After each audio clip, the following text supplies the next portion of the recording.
Redundant, that's the word they used when they fired me after 14 years of building their financial empire from the ground up. Not restructuring, not downsizing, not even the polite fiction of mutual parting. Redundant. As if my contributions could be measured in spreadsheet cells and deemed unnecessary with a single keystroke. They escorted me out with a cardboard box and a smile so false it belonged in a corporate training video.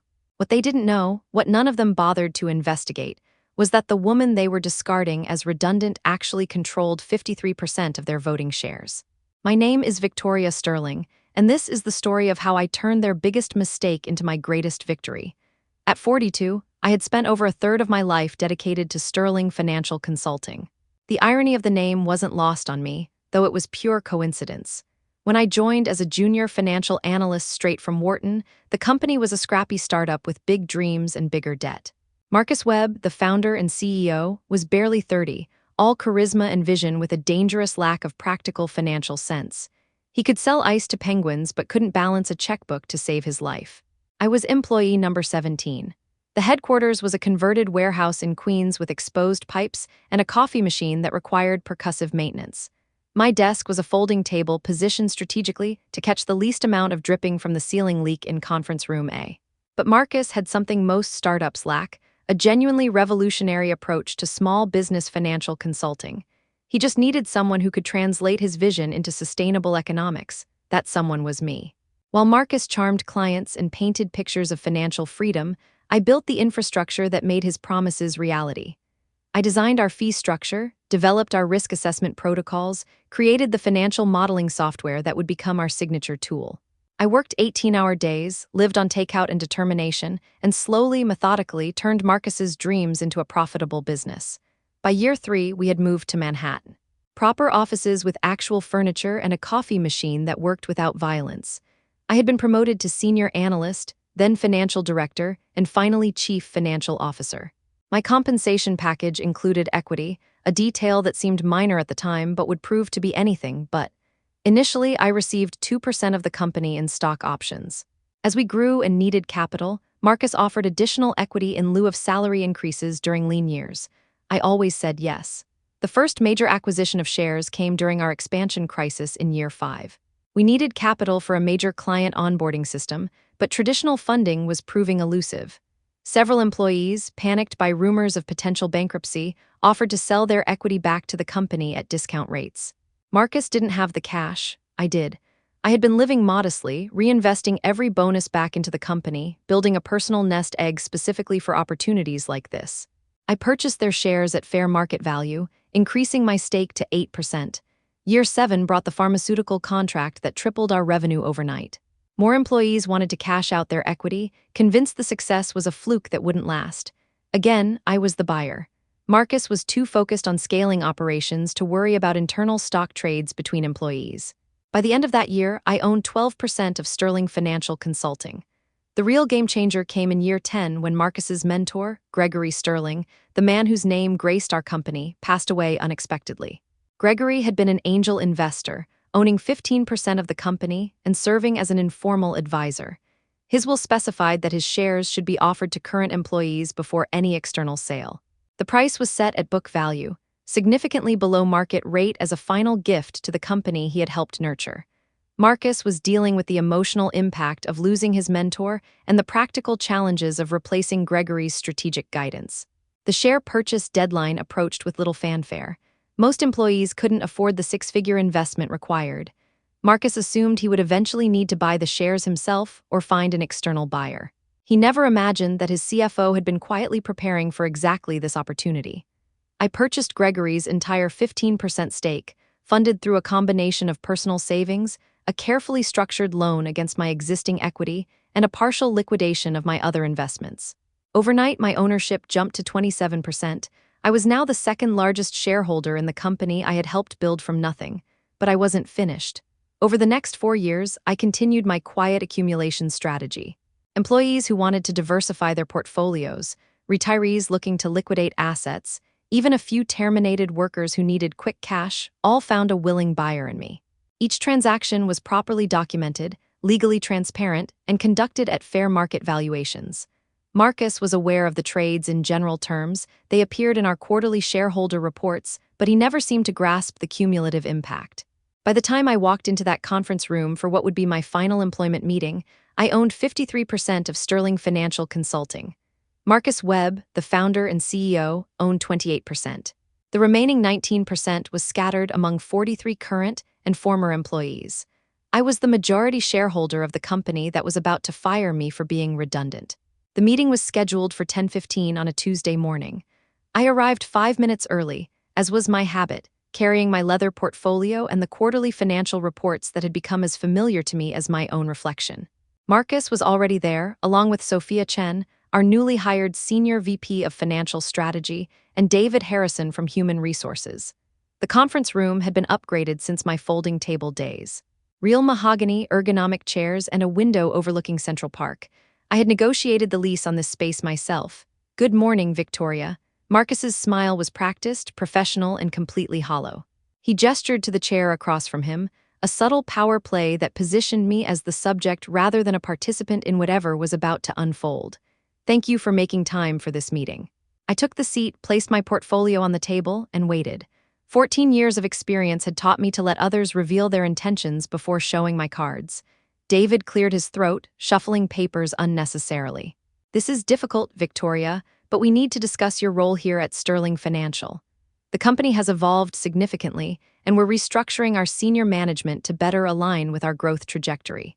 The corporate speak was impressive in its emptiness. I kept my expression neutral and my hands still. "What specific changes are you considering?" Sophia leaned forward, her eagerness to contribute palpable. She was 31, Harvard MBA, 2 years of experience at Goldman Sachs, and absolutely convinced that she understood our business better than the person who had literally built it. "We're moving toward a more collaborative leadership model. The traditional CFO structure feels, well, somewhat redundant in our current operational framework." Redundant. There it was, the word that would define everything that came next.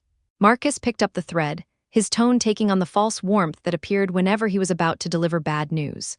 "What David and Sophia are trying to say is that your role, as currently structured, no longer fits our organizational needs.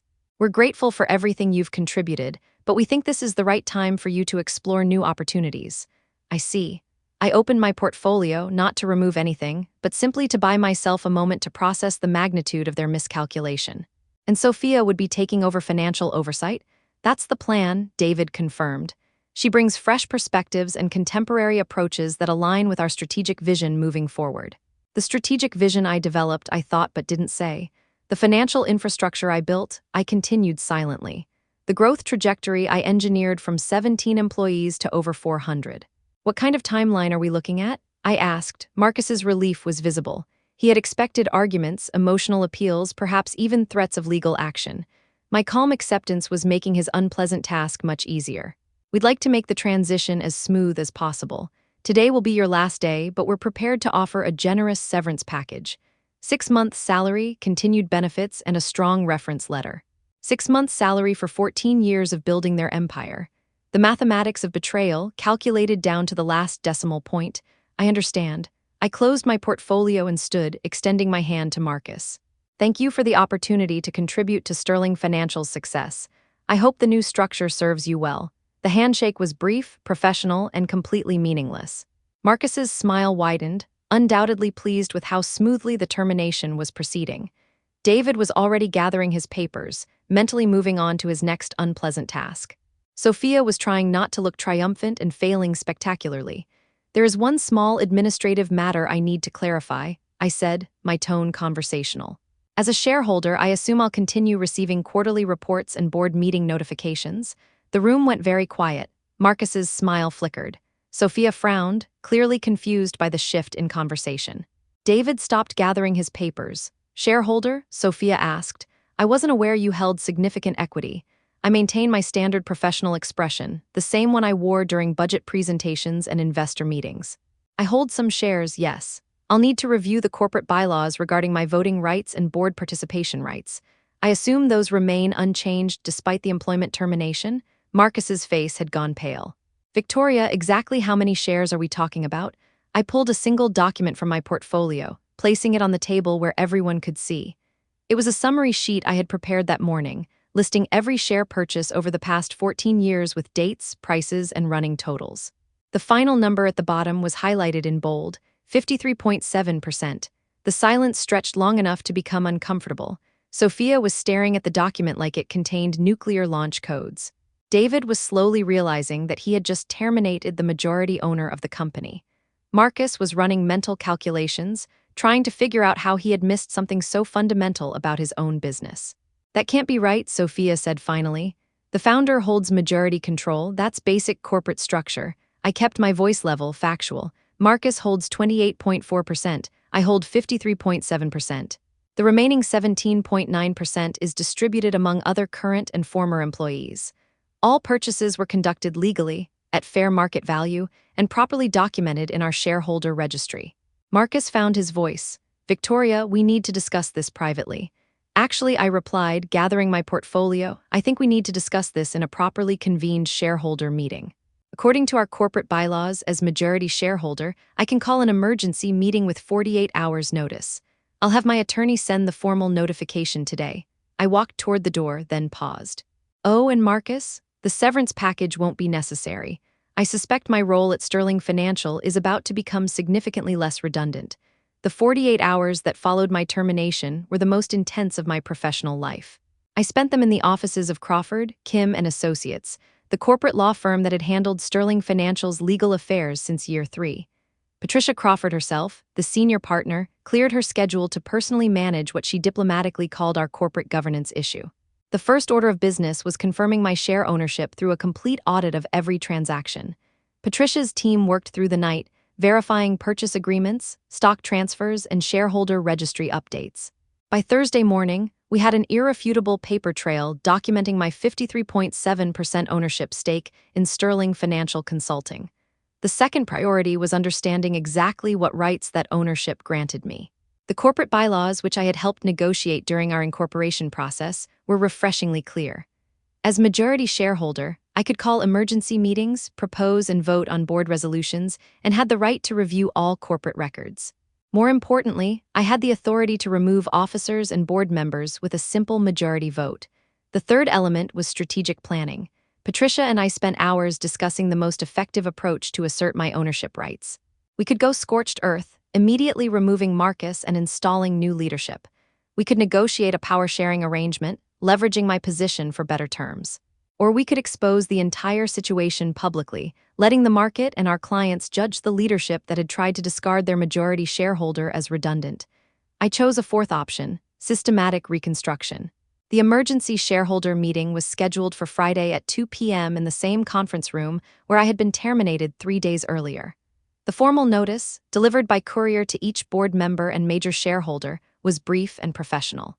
Emergency shareholder meeting called by majority shareholder Victoria Sterling to address matters of corporate governance and leadership structure. Marcus tried calling me 6 times Thursday evening. I let each call go to voicemail. His messages progressed from confused to panicked to angry and back to confused. By the final message, he was offering to reinstate my position with improved compensation and expanded authority. Too little, too late, and fundamentally missing the point. Sophia sent an email proposing a lunch meeting to discuss the situation professionally. I appreciated her attempt at diplomacy, but didn't respond. David from HR left a message asking about the return of company property, apparently still not grasping that I wasn't going anywhere. Friday arrived with October crispness that seemed fitting for what was about to unfold.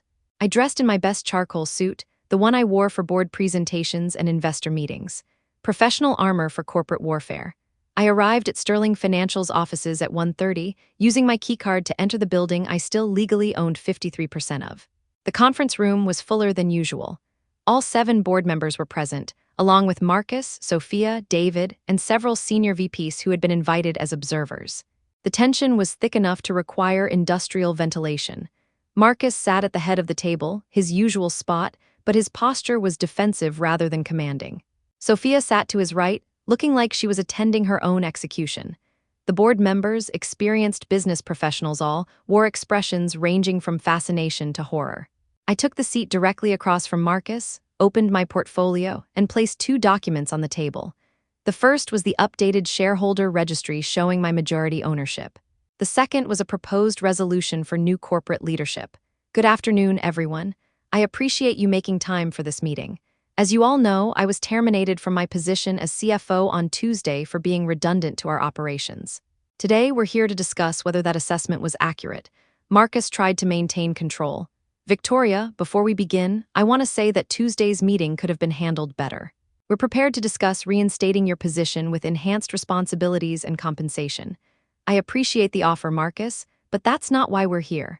I'm here as the majority shareholder of Sterling Financial Consulting to propose changes to our corporate leadership that better align with shareholder interests.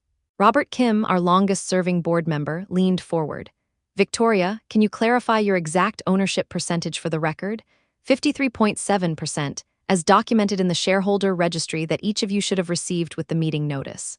All shares were acquired legally over a 14-year period through employee stock purchases, voluntary transfers, and open market transactions. The math is indisputable, added Patricia Crawford, who is attending as my legal counsel. Ms. Sterling holds majority control of this corporation. Sophia finally found her voice.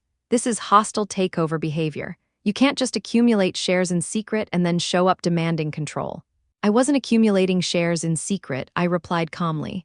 Every transaction was properly recorded and appeared in our quarterly shareholder reports. If leadership chose not to pay attention to those reports, that represents a failure of governance, not secrecy on my part. Margaret Torres, our audit committee chair, was reviewing the documents I had provided. The transactions all appear to be legitimate and properly documented. The question is what Ms. Sterling intends to do with this majority position. I'm proposing new leadership that reflects the actual ownership structure of this company.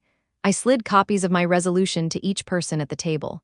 Specifically, I'm nominating myself for Chief Executive Officer, with Patricia Crawford serving as Interim General Counsel until we can complete a proper search for permanent leadership positions. The room erupted. Marcus slammed his hand on the table. This is insane, Victoria. You can't just walk in here and steal the company I built. I'm not stealing anything, Marcus. I'm exercising the rights that come with owning the majority of a company. Rights you apparently forgot existed when you decided I was redundant. David Harrison tried to inject himself into the conversation. There are employment law considerations here. You can't fire people in retaliation for a prior termination. I'm not firing anyone in retaliation, I corrected. I'm proposing new leadership as a majority shareholder concerned about the current management's decision-making capabilities. Specifically, their decision to terminate the person who owns the majority of the company without bothering to check basic shareholder records. The board members were exchanging glances, professional investors recognizing a fait accompli when they saw one. Dr. Elizabeth Warren, who had joined our board 2 years earlier, spoke for the first time. Ms. Sterling, assuming your resolution passes, what's your vision for the company's direction? I had prepared for this question extensively. Sterling Financial has grown tremendously, but we've lost focus on the financial consulting excellence that built our reputation. Under my leadership, we'll return to our core competencies while expanding into strategic advisory services for mid-market businesses. We'll also implement proper corporate governance structures to ensure that ownership and management interests remain aligned. The vote, when it finally came, was anticlimactic. As majority shareholder, I could have passed any resolution unilaterally. But I had deliberately structured the meeting to give every board member a voice, to demonstrate that this was corporate governance in action, not a hostile coup. The final tally was 6 votes in favor, 1 abstention. Marcus, of course, was the abstention. Even he couldn't bring himself to vote against a resolution that was mathematically inevitable. And just like that, Victoria Sterling became CEO of Sterling Financial Consulting. The first item on my agenda as chief executive was addressing the termination that had precipitated this entire situation. With the board's approval, I rescinded my own firing and reinstated myself as chief financial officer, creating a dual CEO-CFO role until we could hire appropriate senior leadership. The irony was delicious.